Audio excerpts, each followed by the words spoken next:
अस्सलामुअलैकुम वरहमतुल्लाहि वबरकातुहू। मेरे मुअज़्ज़ज़ सामीन, आपका खैर मक़दम है यूनानी वीडियो लेक्चर सीरीज़ में।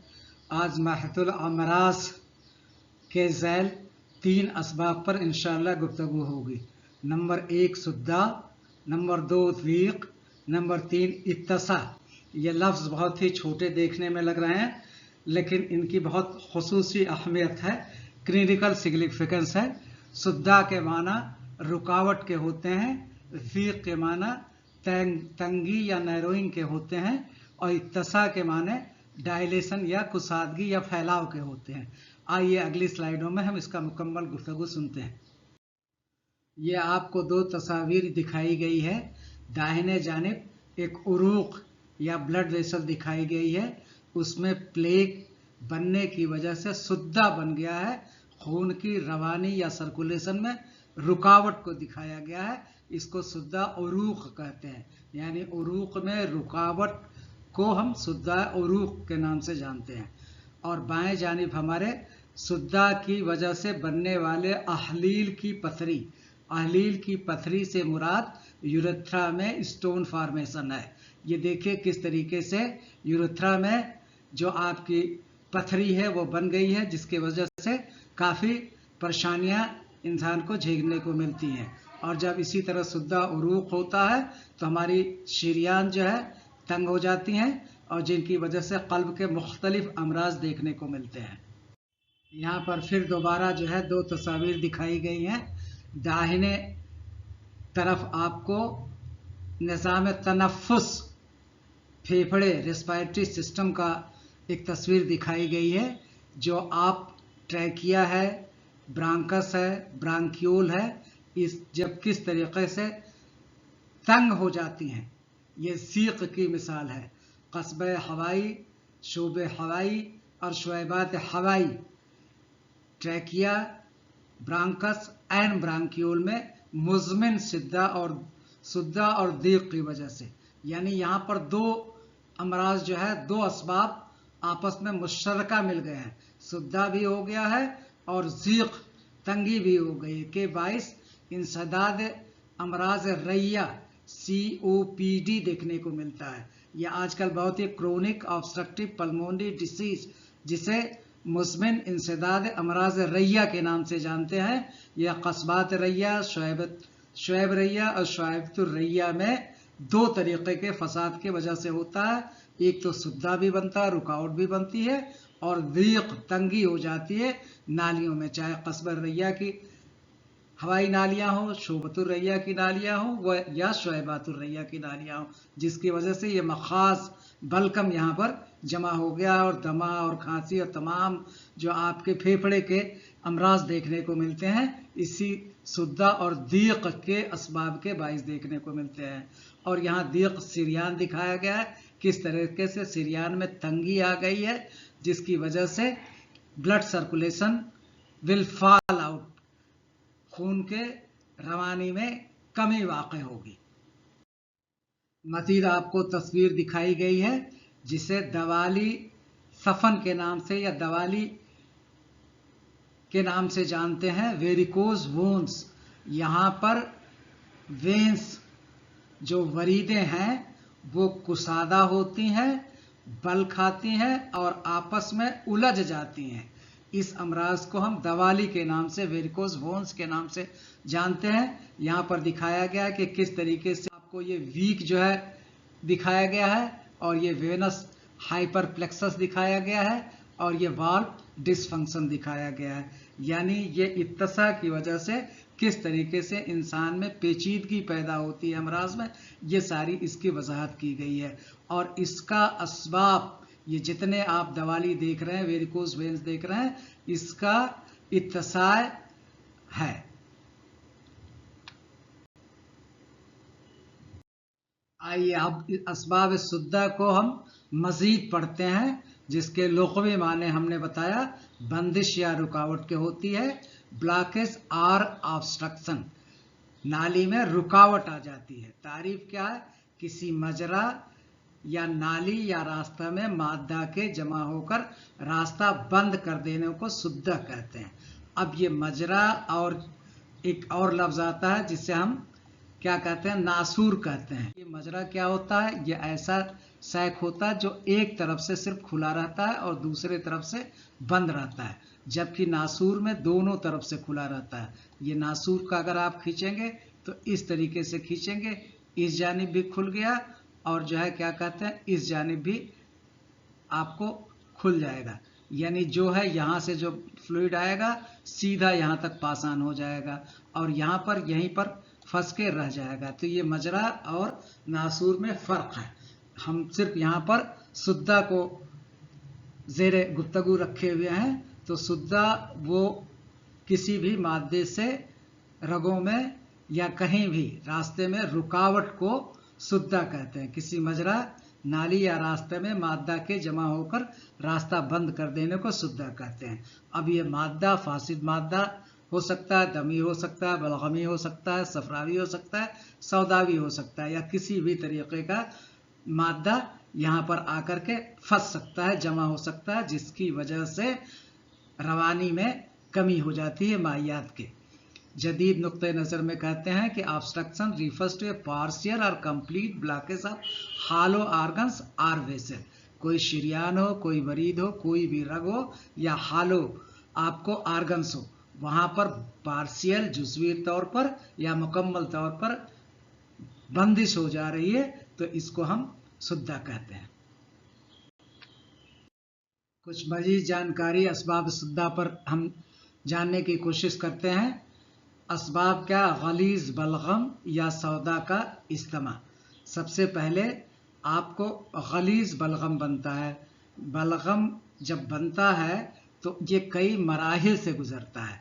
पहले बहुत ही हल्का सफ़ेद रतूबत होती है, फिर उसके बाद ये गाढ़ा होना शुरू हो जाता है, जिसकी वजह से ये गलीज़ हो जाता है। और यही जब एहतराक के अमल के बाद और ज़्यादा खुश्क हो जाता है तो सख्त हो जाता है और सौदा में तब्दील हो जाता है। तो इस सुद्दा के असबाब जो है गलीज़ बलगम या सौदा का इस्तेमाल है। एक्युमुलेशन ऑफ थिक फ्लेग और ब्लैक बाइल। दूसरा वरम इखलात फासिद का इस्तेमाल, जिसको हम औराम, ये वरम की जमा होती है, इन्फ्लेमेशन इखलात फासिद के इस्तेमाल की वजह से वरम देखने को मिलता है। और खुश्की की ज़्यादती से तंगी भी देखने को मिल सकती है। जदीद तिब्बी इस्तिलाह में ब्लड क्लॉट या थ्रोम्बोसिस, स्टोन फॉर्मेशन या कैल्कुलाई और ट्यूमर्स, इन्फ्लेमेशंस एंड एथेरोस्क्लेरोसिस इसके मिसालें हैं। अब सुद्दा के अक़साम को पढ़ते हैं। तिब्बी इस्तिलाह में सुद्दा की दो किस्में होती हैं। नंबर एक, सुद्दा ताम, कंप्लीट ऑब्स्ट्रक्शन, मुकम्मल तौर पर बंद हो जाएगा रास्ता। और सुद्दा गैर ताम, पार्शियल ऑब्स्ट्रक्शन, जुज़वी तौर पर रास्ता बंद होगा। इसकी मिसालें क्या है, सुद्दा कबिद, लीवर ऑब्स्ट्रक्शन एंड सुद्दा उरूक, वैस्कुलर ब्लॉकेज।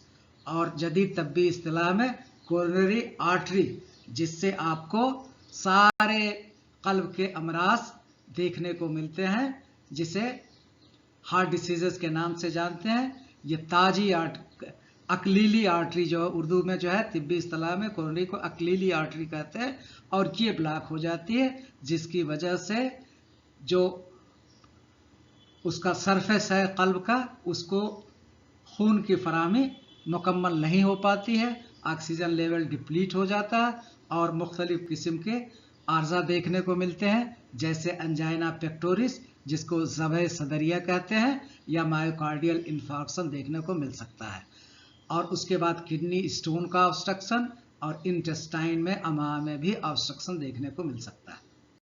अब दूसरा मर्ज चल रहा है, असबाब ज़ीक़ मज़ारी क्या है। लुग़वी माने ज़ीक़ के तंगी के पहले हमने वजाहत कर दी। नैरोइंग या कंस्ट्रक्शंस, इसमें रगे जो है या कोई भी आर्गन सिकुड़ जाता है, ज़ीक़ हो जाता है। यूनानी नुक्ते नज़र के हिसाब से मजरा के क़तर में कमी वाक़ हो जाती है। क़तर में रास्ते में, मजरा के क़तर में कमी वाक़ होना ज़ीक़ कहलाता है। जब सुद्दा हो जाएगा तो उसके बाद जो है ज़ीक़ का फॉर्मेशन हो जाएगा, यहाँ मजरा के क़तर में कमी वाक़ हो जाती है। स्टेनोसिस जिसे कहते हैं, एबनॉर्मल नैरोइंग ऑफ पैसेज। अब यह कल्ब के मसले में देखें तो कल्ब के 4 हिस्से होते हैं। अगर आप लेफ्ट एट्रियम में देखें तो वहाँ पर आपको मिट्रल वाल्व देखने को मिलेगा। और जब ये मिट्रल वाल्व में स्टेनोसिस हो जाती है तो ऊपर से जो फेफड़े से खून, साफ खून लेफ्ट हार्ट के आपके आर्किल में पहुंच रहा है, वहां पर इसके आने में दिक्कत हो जाएगी। और फिर उसके बाद ये क्या कहते हैं, मिट्रल वाल्व की स्टेनोसिस की वजह से जो लेफ्ट एट्रियम में आया हुआ है ब्लड, वो लेफ्ट वेंट्रिकल में पास ऑन नहीं होगा। आप इसको देखिए, पेन आपका है, मान लीजिए ये आपका हार्ट है, और हार्ट के कितने चैम्बर होते हैं? 4 चैम्बर होते हैं। एक रफ डायग्राम हम देख रहे हैं। ये आपका क्या है? लेफ्ट एट्रियम है, और ये आपका लेफ्ट वेंट्रिकल है, और ये आपका राइट एट्रियम है, और ये आपका राइट वेंट्रिकल है। अब यहाँ पर खून कहाँ से आता है? यहाँ खून जो है पल्मोनरी वेन से यहाँ पर आता है, और फिर उसके बाद यहाँ से ये यहाँ जाता है, और इन दोनों के मकाम पर यहाँ पर ये जो वाल्व होता है, इसको हम मिट्रल वाल्व कहते हैं। और जब इसमें स्टेनोसिस हो जाती है तो ये खून जो फेफड़े से पल्मोनरी वेन्स के जरिए यहाँ पर आ रहा है, वो कम हो जाएगा, और ये खून की फराहमी भी कम हो जाएगी। और फिर कुछ जो है जिसको हम मिट्रल स्टेनोसिस कहते हैं, और ये खून वापस जो है लौटने लगता है, जिसको हम मिट्रल रीगर्गिरेशन के नाम से जानते हैं। और यहाँ से फिर एओर्टा के जरिए जिस्म के मुख्तलिफ हिस्सों को खून फराहम कराया जाता है। तो चाहे यहाँ आपको कहीं भी ज़ीक़ देखने को मिलेगा, स्टेनोसिस देखने पे मिलेगी, तो कल्ब के अमराज जो है देखने को मिल जाएंगे। उसी तरह से यहाँ ट्राइकस्पिड वाल्व है, और जहाँ से यहाँ से खून वापस आकर के आपको राइट एट्रियम में आ रहा है, और राइट एट्रियम से जो है राइट वेंट्रिकल में जा रहा है, और राइट वेंट्रिकल से पल्मोनरी आर्टरीज से लौट करके आपको फेफड़े में साफ करने के लिए जा रहा है। तो ये पूरा जो है कल्ब की कारकर्दगी है। और जो जितने भी वाल्व आपको बताए गए, इसमें ज़ीक़ या एबनॉर्मल नैरोइंग होगी, तो जो तबई खून की गर्दिश है, जो सर्कुलेशन है, उसमें कमी वाक़ई हो जाएगी, और मुख्तलिफ किस्म के आर्जे या अमराज देखने को मिलेंगे। अब असबाब ज़ीक़ मदारी के कुछ और जो है असबाब देखने को हम है, जैसे इसका ख़ास जो है ज़ीक़ मदारी का जो असबाब है, सर्दी या खुश्की की ज़्यादती हो जाती है, वरम सलब हार्ट स्वेलिंग हो जाती है, रतूबात की कमी हो जाती है, उज़लात का सिकुड़ जाना है, ओवरऑल आपके रगों को तंग होना है। तो तंगी कैसे होगी? ज़्यादा सर्दी होगी तो भी होगी, ज़्यादा खुश्की होगी तो भी होगी, और वरम सलब होगा तो भी होगा, रतूबात की कमी होगी तो भी होगी, और उज़लात का सिकुड़ना जिसको इनक़बास कहते हैं, उसमें कमी आएगी तो भी होगा। और ये साले मिसाल जो है, जैसे ज़ीक़ुश्शब अस्थमा लाइक नैरोइंग, जो सबसे पहले फिगर में आपको हमने दिखाया था, उसी तरह से जदीद तब्बी इस्तिलाह में क्रोनिक इन्फ्लेमेशन, फाइब्रोसिस जिसे तसल्लुक कहते हैं, एथेरोस्क्लेरोसिस, तसल्लुद शरायीन, muscle spasm, congenital defects, example bronchial asthma, arterial stenosis and urethral structure. ये जो है इनकी हम आपको पहले ही तस्वीर दे चुके हैं। ये सब ज़ीक़ के मिसालें हैं। आइए असबाब इत्तसाए मजारी। इत्तसा के मुराद पहले ही हमने बता दिया, फैलाव, कुशादगी, डायलेशन, रगें फैल जाती हैं। लग़वी माने इत्तसाए फैलाव और कुशादगी के, डायलेशन या एक्सपेंशन के, मजरा के क़तर में गैर मामूली इजाफा हो जाता है, एबनॉर्मल वाइडनिंग और डायलेशन ऑफ वेसल्स और हालो ऑर्गन्स।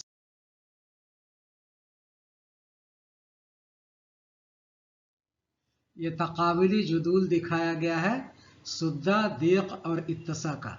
अगर कैफियत को हम लेते हैं तो सुद्दा बंदिश, दीक़ तंगी, और इत्तसा फैलाव है। यूनानी सबब सुद्दा का गलीज़ ख़िल्त होता है, दीक़ का सबब खुश्की या वरम होता है, इत्तसाए का सबब हरारत या ज़ोफ़ होता है। जदीद तिब्बी इस्तिलाह में सुद्दा को क्लाट या स्टोन के नाम से जानते हैं, ज़ीक़ को स्टेनोसिस के नाम से जानते हैं, इत्तसा को डायलेशन के नाम से जानते हैं। इनका असर क्या होगा? मुकम्मल रुकावट होगी शुद्धा की वजह से, ज़ीक की वजह से जुज़वी रुकावट होगी और इत्तसा गैर मामूली उसत हो जाती है। पूरे गुफ्तगू के खुलासे को हम सुनते हैं। यूनानी तिब में ये तीनों असबाब अखलाक, मिजाज और क़वा के बिगाड़ से पैदा होते हैं। हमारा अखलाक भी फासिद होता है, मिजाज साले मिजाज सू में तब्दील हो जाता है और क़वा कमज़ोर हो जाती है। इनके ही बायस, चाहे अखलाक में फ़साद हो या मिजाज में फ़साद हो या क़वा में फ़साद हो, इन तीनों के या तीनों में से किसी एक के फ़साद के बायस, चाहे शुद्धा है या ज़ीक़ है या इत्तसा है, देखने को मिलता है। जबकि जदीद तिब्बी में यह साख्ती और फ़ेली तब्दीलियों की बुनियाद पर समझे जाते हैं। जदीद तिब्बी इस्तिलाह में इसकी साख्ती तब्दीली आती है और इनकी कारकर्दगी में भी तब्दीली आती है। शुद्धा से मुराद बंदिश है, ज़ीक़ से मुराद तंगी है, इत्तसा फैलाव है। ये तीनों अमराज उरूक़, तनफ़ुस, भूल और बरास और हज़म के निज़ाम में बुनियादी किरदार अदा करते हैं। फ़ी अमानिल्लाह।